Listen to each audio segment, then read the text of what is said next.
Out of the story I was told, they said it was an attack. So I just shouted from dream, and here I am.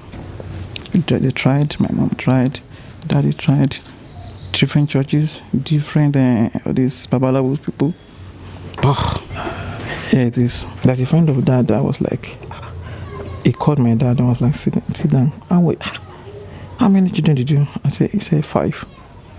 And you are here carrying this one up, and I can't just throw this one away. And at least there are 4 more children for you to like handle, and they are doing fine. My dad was like, no, there's nothing I can do in this life that I can forget my dad. He's a good man. I don't know. I can't really quantify how much I miss him. From where I've started and where I am, there's a development. Because me, this Isaiah and air freshener seller, to a person that now showing, but you know, that's an upgrade. Not where I want to be, but at least minimally I'm fine. Well, if I'm not on this wheelchair, I would have opened this place, but I might not be in Ilesha here, because it will give me opportunity to move about looking for jobs. But assuming I'm on my feet, I will be able to go to other states, Lagos, Ibadan, to look for a job.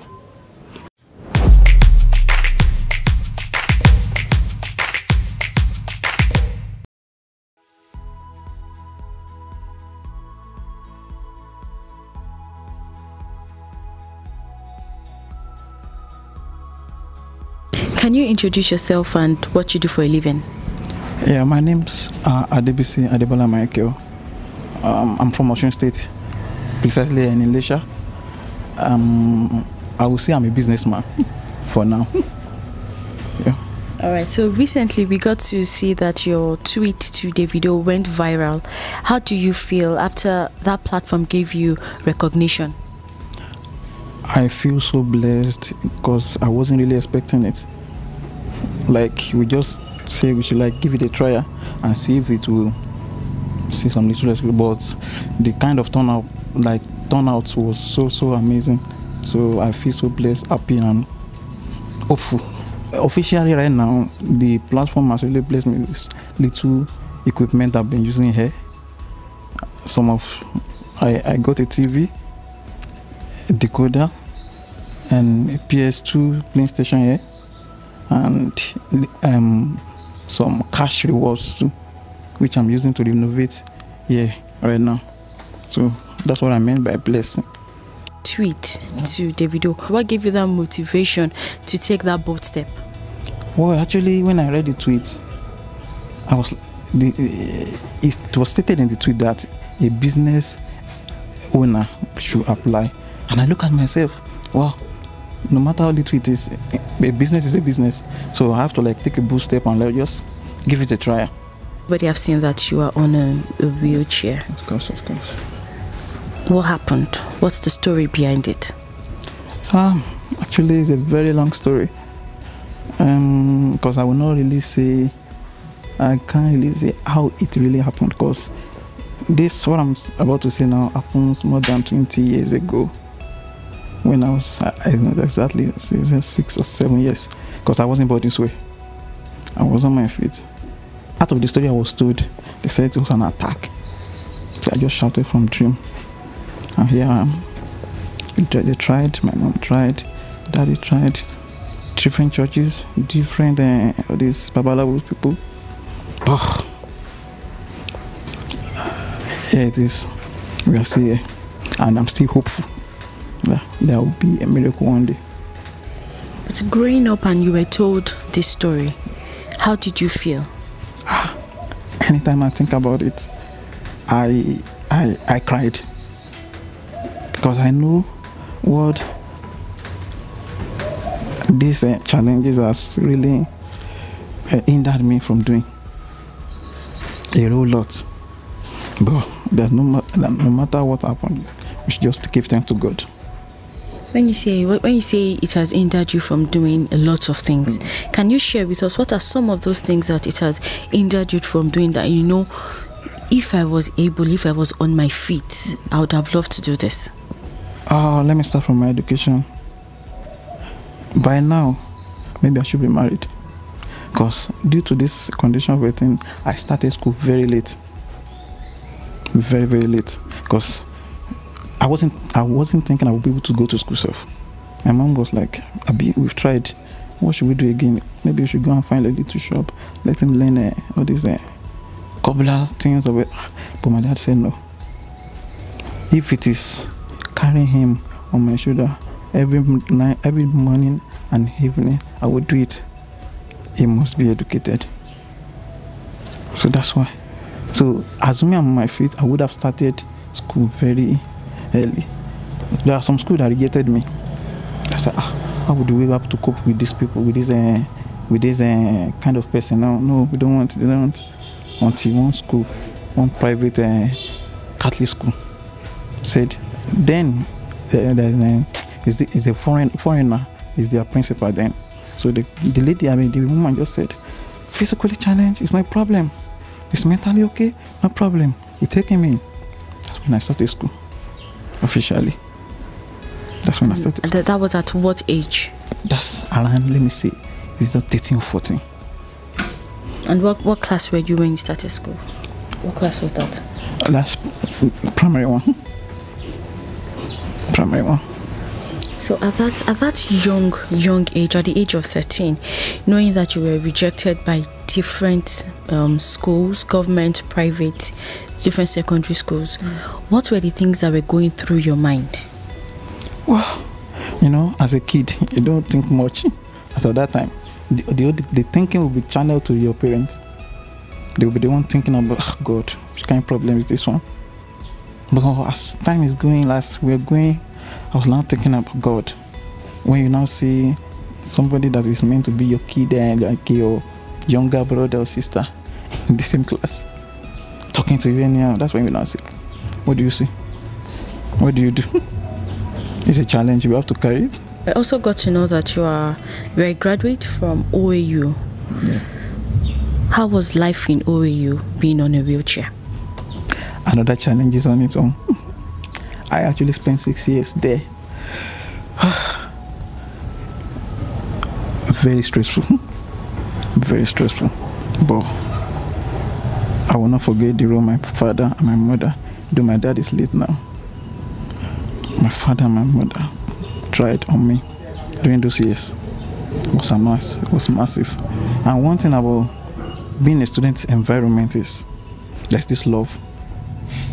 For the whole 6 years I spent there, my parents will not come more than maybe once.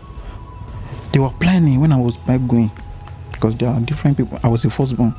I have little kids behind me. People advising mommy, this guy that is going to school, you have to stop one of his younger brother, so that one can follow him to go and help him up and down, going to classes and coming back. I was like, they should not try it. They have their own life to live. I have mine. So I will not say because of this issue, as you know, hinder their own way. No, just let me go. Coming out of school, it's a different life, a different ball game entirely.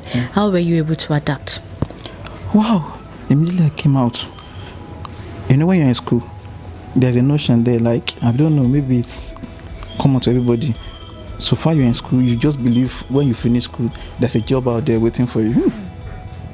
But it is when you now come out that you now say, hey God, there's no job anywhere. People will be, okay, when I was about going to school, we went to somebody who was like, with his condition, let him go to school before we can assist him. We're in school, we told him, the guy is in school now. He said, no problem, let him finish. We finished, we called him, he was like, hey, so fast, he has finished. No problem, let him go and serve. After service, when I'm tired of submitting all this my paper, that's when I say I'm stopping. Maybe all this white collar job is not meant for me, because I've tried a lot, a whole lot. Now I now sat down one day. I was like, for my parents sending me to school, they meant well for me. If I thought there's no job out there for me to do, I should be able to recreate one. Then I started. I'm an industrial chemist, so I started producing all those Isa, liquid soap, air freshener. I would produce it. My mom would carry it to school because my mom is a teacher. Carry it to school. Some of the friends would buy. I'll produce again. later on like that. So I was like, God, this thing, you know, as you are doing a little business, the responsibility will be becoming more larger. I was like, God, what do I do? Actually, this place has been in existence for more than 2 years, but I wasn't the one controlling it. There's a brother of mine that is controlling it.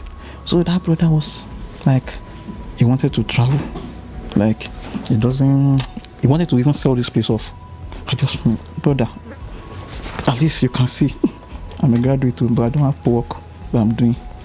I don't know if you can assist me a bit. Let me just be managing this place. If it is you want to sell it at the end of the day, maybe the money I'm making is either I'm working for you or I should be paying it instrumentally to you. And I said, wow, no problem. If you can do it very well, just take over. But then I have to like go and buy little thing I'm using, TV, the generator I'm using to just start. Because this place is dying down at that moment. You know, when the owner is about to sell, you'll be ready to sell everything off. So I have to like pick up where he left. And that's where we are today. How much did you start up, you know, this business with? Oh, actually, I would say most of the things I'm using then, like you just, because like I said, there's nothing I can do in this life that I can forget my dad. He's a good man. Seriously, most of the thing I'm using, it will go there and it will go together. Maybe okay for the TV. If the TV, when I bought the TV was 60,000 naira then. I had 30,000, so we had to go and deposit. But being the person that the guy knew my dad, just gave us the TV, go and be paying me back. So that's why I say I can't really say how much. But if I should just quantify, let me say like 100, 150, because the building is there already. So it's just for me to buy some little things inside. Not that the building is that good, you know, because of the roofing, I just have to change it again. So let me just say 100, 150. So looking back at when you started and where you are now, how has business been? Well, in Ilesha, the business is not that kind of lucrative, but from where I've started and where I am, there's a development. Because me, this Isaiah and air freshener seller to a person that now showing, but you know, that's an upgrade. Not where I want to be, but at least minimally I'm fine. So it really helped me a lot. So do you still produce the Isel and the other disinfectant? Actually, I still do, but I have to like stop. Like, let me say, when my dad died last year November, because of the problem of, you know, he's the one that has sustained the family, my own role model. So, you know, the kind of because he was sick before he died, so the little cash we have on us was channeled to treating him. So when he died, I'll have to like, let me just quickly run a little business here too. So if I have excesses, I'll go back to producing it. Right, like you've mentioned a lot, and everything that you keep saying, your dad passed some months back. Yeah. How much do you miss him?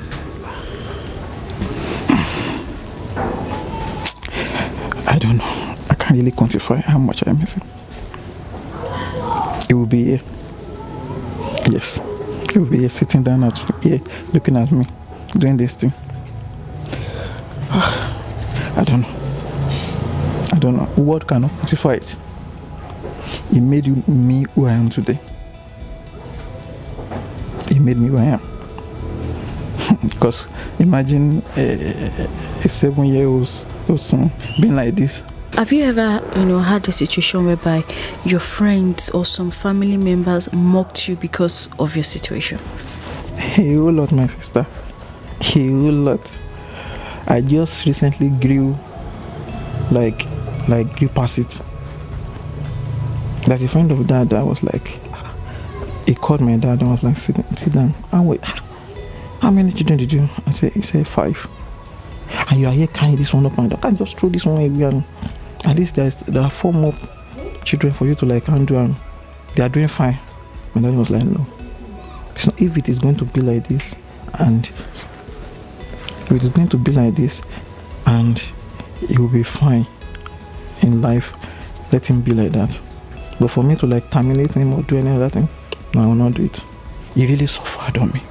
So that's what really pained me. That why? Not really that time that he's supposed to leave us.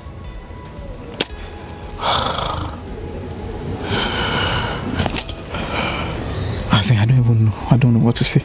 So looking at your present condition, and you saying that your dad was the breadwinner of the family, and you also being the firstborn of the family, would you say that the responsibility of catering for your other siblings and your mom, does it fall on your shoulders? Actually, I would say yes, but not 100%. Because thank God, my immediate 2 brothers that followed me, they finished from school. So some of them are hustling. So anytime there's a responsibility at home, we do it together, collectively. So we have 2 sisters in school. So when we're looking for this few for them, we do it together. What are some of the things that you still need in order to make this business more lucrative for you? What are some of the things you still need to put in place? For now, I've gotten a bit of those things I need. Now, the only thing I'm wanted to get now is a generator, because the generator I'm using is not that good. Just managing it, then repairing some of those. Thank God you are here. Repairing some of those places that are spoiled. During this rainy period now, the breeze has to carry one of these roofing sheets. Like, let me say 2 or 3 weeks ago. So I have to like repair it again, buy new roofing sheets. Then because the problem is, the land here is not mine. It's a rented place. So there's a little I can do to develop this place. Because if I do everything like, okay, let me say I want to do the flooring and everything, and the owner of the land now come back say, I want to like use my land, what will I do? So there's a little. So what I'm just after is me securing a very good job. This is a secondary job, not for here in Osun State. You can't rely or develop a family on this business. It's a business that can support, not the main source of business, but it's good for somebody that hasn't got anything yet, just to put food on the table, do some other things. But for now, so that's those things I need for now. Okay, so when you say a main job, what kind of job are you looking at? Well, being a graduate and have my certificate, I'm open to any job. So far it will be more easier and more lucrative than this. Any job, I'm in for it. So when I have the job, if I'm still going to be doing this, it will be very easy for me. Like, okay, this is a secondary job, not really the main target. Let's say you finally became a beneficiary of Davido's support to small business owners. What do you intend to do with that money? Would you still want to look for a better job, a second job? Or would you use that money, would you invest that money into this football viewing center? If I'm able to win that 1 million naira, I will invest a little in this place. I will look for another job too, like another business I can put it into. But my own source is getting a good and better paid job. Okay, for example, this kind of work now is seasonal. What we are doing now, by end of May, we are going to have 2 good months of break. That will not be football.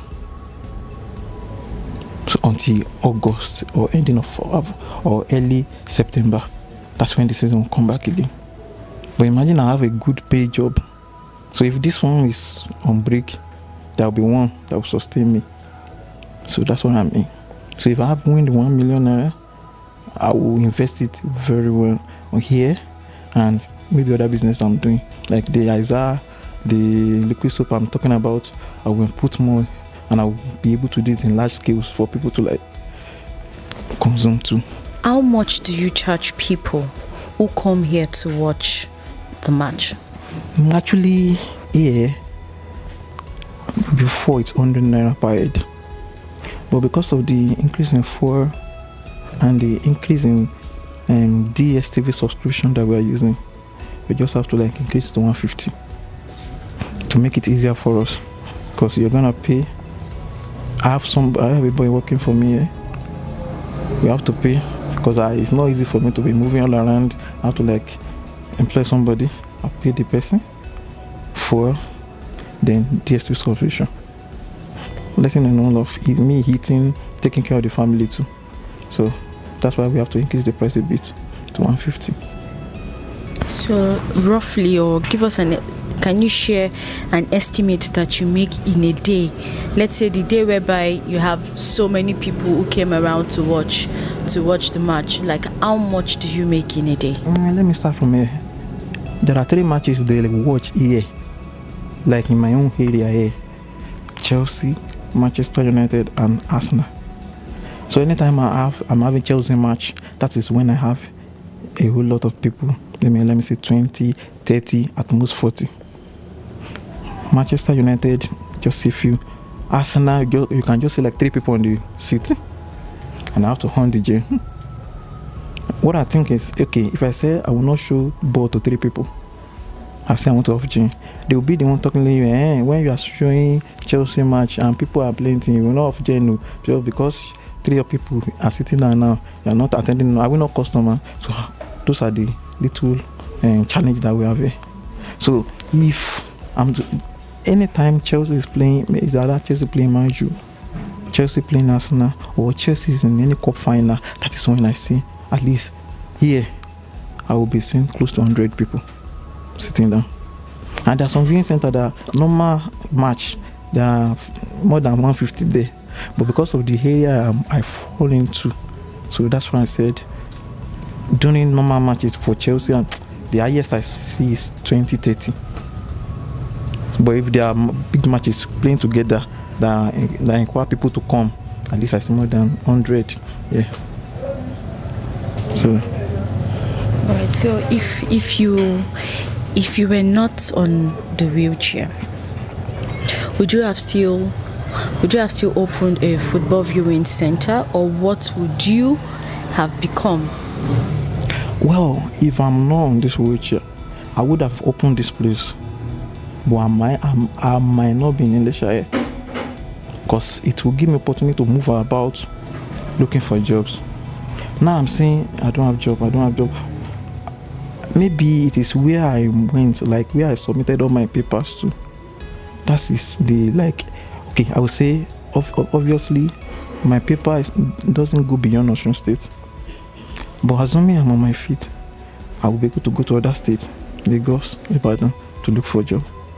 But because of the situation of the challenge I can't really move that much. So it is the little opportunity I see around I apply to.